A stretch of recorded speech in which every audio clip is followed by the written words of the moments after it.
여러분, 혹시 들으셨습니까? 미국이 관세 폭탄을 터뜨렸을 때 전국의 증권가가 패닉에 빠졌습니다. 애널리스트들은 TV에 나와서 한국 수출 기업 끝났다. 당장 주식 팔아라고 아우성을 쳤죠. 실제로 수많은 개인 투자자들이 공포에 질려 손절하고 시장을 떠났습니다. 정확히 그 순간 어떤 한국 기업들은 오히려 미국 기업들의 전화를 받고 있었습니다. 그것도 간절한 목소리로 제발 물량 좀 주십시오. 돈은 얼마든지 드리겠습니다. 타정하는 전화를요. 이 기업들은 남들이 모르는 어떤 것을 가지고 있었습니다. 미국이 아무리 관세를 올려도 절대로 포기할 수 없는 그런 치명적인 무언가 말입니다. 그 결과 주가가 2300% 폭등했습니다. 남들이 손해를 보며 울고 있을 때 이 기업에 투자한 사람들은 자산이 23배로 불어나는 기적을 경험했죠. 대체 이 기업들은 무엇을 가지고 있었던 걸까요? 왜 미국의 거대 기업들이 무릎을 꿇고 한국 기업에 매달릴 수밖에 없었을까요? 오늘 이 영상이 끝날 때쯤 여러분은 전문가들도 놓친 결정적 단서를 손에 쥐게 될 겁니다. 자, 지금부터 그 놀라운 이야기를 시작하겠습니다. 이 영상이 여러분의 자산을 지키는 데 도움이 된다면 구독과 좋아요 부탁드립니다. 그리고 댓글로 여러분의 생각도 들려주세요. 안녕하십니까? 저는 금융권과 부동산 분석업계에서 40년 가까이 일하다가 지금은 작은 경제연구소를 운영하면서 소상공인들의 투자 상담과 상권 분석, 컨설팅을 해드리고 있는 박 소장입니다. 여러분, 오늘 아침에 눈을 뜨고 가장 먼저 무엇을 확인하셨습니까? 혹시 어제보다 더 오른 환율 기사였나요? 아니면 자고 일어나니 또 올랐다는 기름값 뉴스였나요? 제가 오늘 여러분께 드리고 싶은 이야기는 단순히 뉴스를 요약하는 수준이 아닙니다. 지금 여러분의 안방까지 소리 없이 침투해서 여러분의 소중한 노후 자금과 자식들 결혼 자금을 갉아먹고 있는 그 거대한 괴물의 정체에 대해 말씀드리려고 합니다. 혹시 들으십니까? 지금 여러분의 통장에서 돈이 조용히 하지만 아주 빠르게 증발하고 있는 그 서늘한 소리 말입니다. 농담이 아닙니다. 최근에 마트 가보셨죠? 사과 하나에 집어들었다가 10,000원이라는 가격표 보고 슬그머니 내려놓으셨을 겁니다. 배추 한 포기에 15,000원, 대파 한 단에 5,000원. 영수증을 보면 이건 물가가 오른 게 아니라 우리 지갑이 시스템에 의해 대낮에 강도당하고 있다는 느낌마저 듭니다. 그런데 더 무서운 건 뭔지 아십니까? 이건 단지 시작에 불과하다는 사실입니다. 폭풍우가 치기 전에 그 기괴한 정적. 지금 우리가 그 한복판에 서 있습니다. 저는 1997년 IMF 당시 대한민국 금융의 심장부였던 시중은행 외환창구 한복판에 있었습니다. 그때 제가 본 건 지옥 그 자체였습니다. 어제까지 번듯하게 양복 입고 출근하던 사장님들이 하루아침에 전화를 걸어와 울먹이며 소장님, 저 이제 어떻게 합니까? 그냥 여기서 뛰어내릴까요? 라고 묻던 그 절박한 목소리들을 저는 30년이 지난 지금도 매일 밤 꿈속에서 듣습니다. 그때도 전조는 지금처럼 비슷했습니다. 나라 밖에서 터진 문제가 설마 내 집 식탁까지 들어올까? 다들 손 놓고 있었죠. 하지만 경제는 거대한 거미줄처럼 연결되어 있습니다. 지금 미국에서 들려오는 관세 50%라는 소식. 그거 단순히 먼 나라 정치 이야기가 아닙니다. 당신이 오늘 저녁 식탁에 올릴 고기 반찬을 없애버리고 여러분이 평생 모은 노후 자금을 반토막내 경제적 단도대입니다. 만약 여러분이 지금 나는 수출 안 하니까 상관없어. 공무원인데 무슨 일 있겠어? 라고 생각하신다면 당신은 이미 덫에 깊숙이 걸린 겁니다. 관세는 외국 기업이 내는 조공이 아닙니다. 결국 그 물건을 쓰는 여러분이 내야 하는 숨겨진 세금입니다. 기업은 절대로 손해를 보지 않습니다. 관세가 오른 만큼 물건값을 올리고 그 고통은 고스란히 아무것도 모르는 소비자들의 몫이 됩니다. 먼저 냉정하게 현실을 보십시오. 관세는 조공이 아니라 강도입니다. 제가 40년 동안 경제 현장에서 뼈저리게 배운 원칙입니다. 쉽게 설명해 드리겠습니다. 미국이 관세를 50% 때린다는 건 우리가 미국에 파는 물건에 50%의 통행료를 물리겠다는 겁니다. 그럼 기업은 어떻게 할까요? 자선 사업가가 아닌 이상 미국 소비자에게 파는 가격을 올립니다. 그럼 미국 물가가 오르겠죠? 미국 물가가 오르면 전 세계 원자재 값이 동반 상승합니다. 결국 우리 동네 마트의 수입 밀가루, 식용유, 수입산 소고기 가격이 미친 듯이 오르는 겁니다. 제가 은행에서 대출 심사를 하던 시절 수입 인테리어 자재를 취급하던 이사장이라는 분이 있었습니다. 그분은 평생 성실하게 신용 하나로 사업을 하셨죠. 그런데 미국과의 무역 갈등으로 관세 여파가 터지자 해외에서 들여오던 철강과 목재값이 폭등했습니다. 공사를 하면 할수록 빚이 늘어나는 기괴한 상황에 처했습니다. 계약은 1년 전에 했는데 자재값은 2배가 됐으니 방법이 없었죠. 결국 이사장은 평생 일군 가게를 닫으며 제 상담실 소파에 앉아 엉엉 울었습니다. 박 소장님, 저는 법 어긴 적도 없고 밤잠 줄여가며 일만 했는데 왜 망해야 합니까? 그게 바로 경제적 학살의 무서움입니다. 여러분의 잘못이 없어도 시스템이 붕괴하면 같이 쓸려 내려갑니다. 그래서 우리는 공부해야 합니다. 내가 왜 가난해지는지 그 이유라도 알아야 살아남을 수 있으니까요. 지금은 어떻습니까?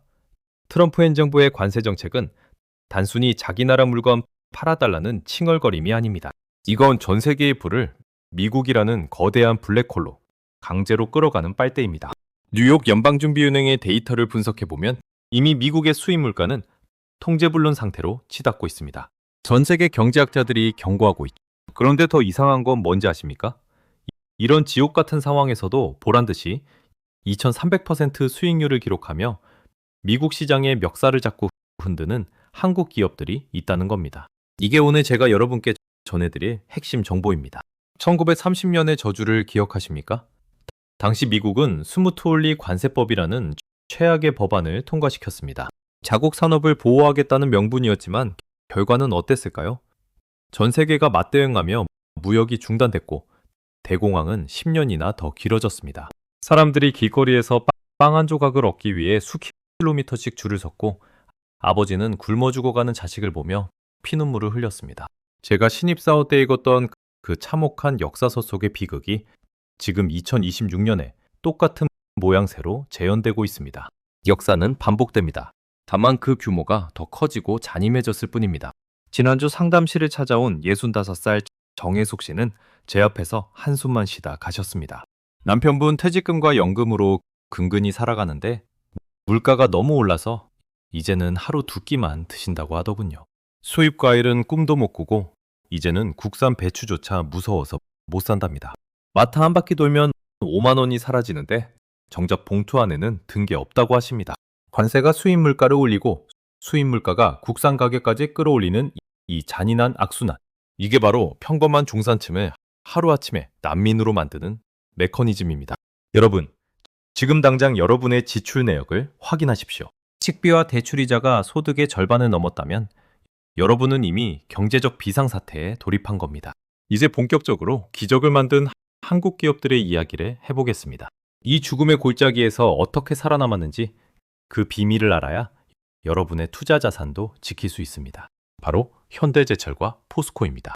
전문가라는 사람들은 TV에 나와서 관세 때문에 한국 철강은 끝났다고 떠들어댔습니다. 50% 관세를 내고 미국에서 어떻게 경쟁을 하냐며 주식을 다 팔라고 했죠. 하지만 그들은 현장을 몰라도 너무 몰랐던 겁니다. 한국 철강 기업들은 수십 년 전부터 독점적 기술이라는 칼을 갈고 있었습니다. 그게 바로 AI 데이터 센터 전용 특수 강판입니다. 여러분, 지금 전 세계는 AI, 즉 인공지능 전쟁 중입니다. 챗 GPT 같은 인공지능을 돌리려면 거대한 데이터 센터가 필요합니다. 구글, 아마존, 마이크로소프트 같은 공용 기업들이 미국 전역에 거대한 서버 건물을 짓고 있죠. 그런데 여기서 엄청난 문제가 발생합니다. 이 수만 대의 서버들이 뿜어내는 열기가 상상을 초월한다는 겁니다. 그리고 그 서버들의 무게가 수만 톤에 달하죠. 일반 철강으로 지으면 이 엄청난 열기와 무게를 견디지 못하고 건물이 뒤틀리거나 서버가 타버립니다. 하지만 현대제철과 포스코가 개발한 특수 강판은 다릅니다. 이 강판은 일반 철강보다 5배 이상 단단하면서도 열에 의한 팽창이 거의 없습니다. 전 세계에서 이 정도 품질을 대량으로 찍어낼 수 있는 곳은 한국뿐입니다. 미국 정부가 관세를 50%가 아니라 100%를 때려도 미국의 빅테크 기업들은 한국산을 사다 쓸 수밖에 없습니다. 안 쓰면 AI 서버 건물이 무너지고 마이크로소프트나 구글의 주가가 폭락할 텐데 관세가 무서워서 집을 안 짓겠습니까? 이게 바로 한국 기업들이 2300% 수익률을 낸 첫 번째 비밀입니다.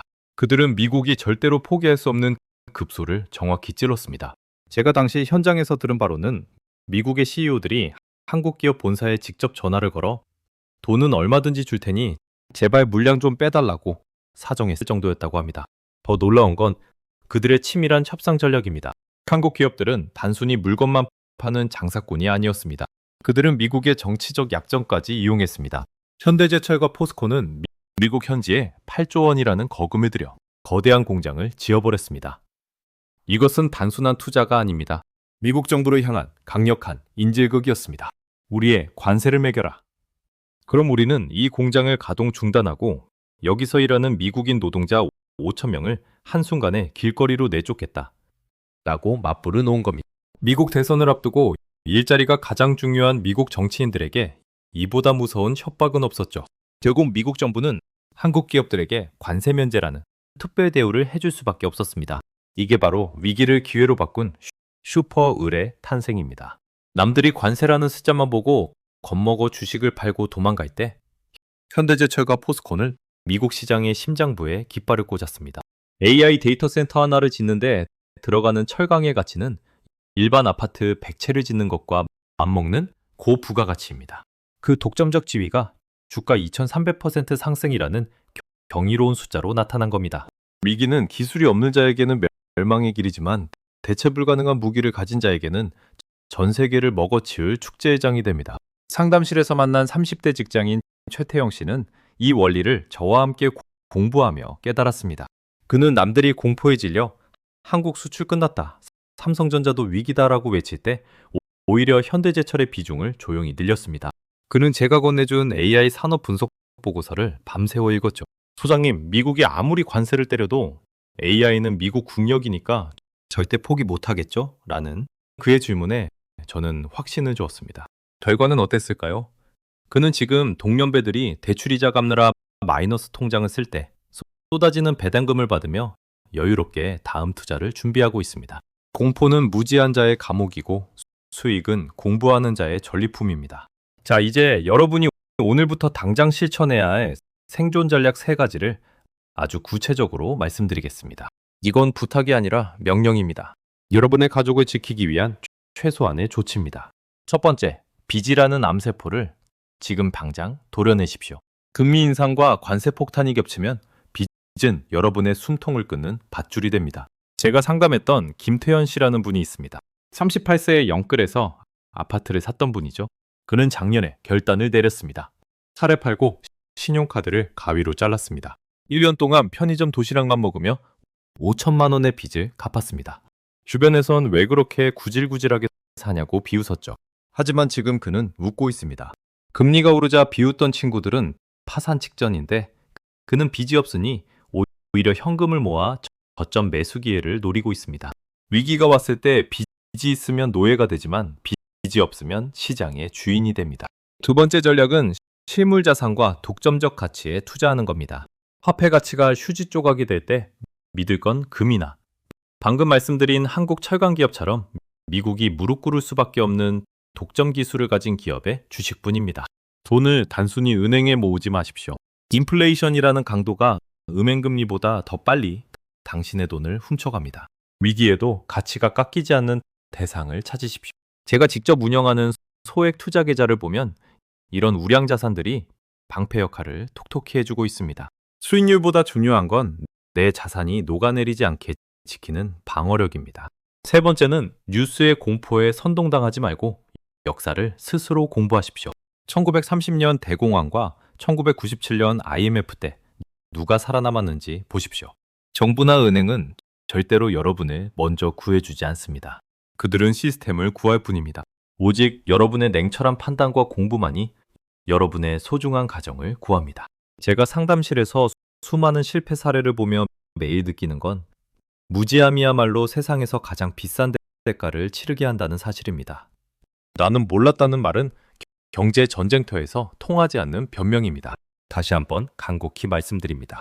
제2의 IMF는 이미 시작됐을지도 모릅니다. 지문은 이미 마트 배대, 주유소 전광판에 여러분의 고지서에 차고 넘칩니다. 살아남은 사람들은 특별한 천재가 아니었습니다. 단지 남들이 설마 무슨 일 있겠어? 라고 할 때 만약의 사태를 대비한 평범한 사람들이었습니다. 빚을 줄이고 기술을 공부하고 위기의 본질을 꿰뚫어 본 사람들 말입니다. 저는 여러분이 그 소수의 생존자가 되기를 진심으로 바랍니다. 오늘 이 영상을 보는 여러분은 이제 선택의 갈림길에 서 있습니다. 시스템에 도살당하는 희생자가 될 것인가? 아니면 이 혼란을 기회로 삼아 2300%의 기적을 만드는 주인공이 될 것인가? 내일 아침은 너무 늦습니다. 오늘 밤 당장 여러분의 지출 내역을 확인하고 빚을 계산하고 살아남을 전략을 짜십시오. 그리고 내일 아침부터는 커피 한 잔 값이라도 아껴서 현금을 확보하십시오. 그 작은 행동 하나가 여러분의 인생을 바꾸고 위기에서 여러분의 가족을 구합니다. 지금까지 경제연구소의 박 소장이었습니다. 여러분의 건승을 빕니다.